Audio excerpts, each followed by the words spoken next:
That was the last item he brought me, and he found some flowers on a farm outside of Berlin, and they are plastic flowers, and I love plastic flowers. And I know that.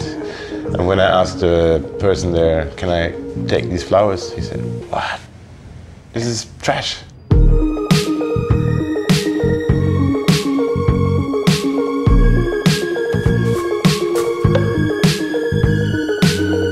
Pretty often it happens that I walk down the road and I just find things in the street.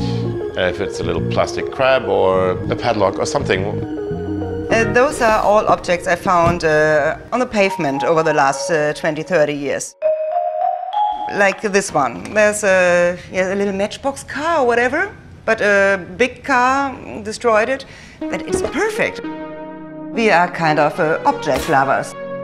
Yeah, we like to display these funny things because they're so unusual, and we just all love every little piece. This one is my favorite key.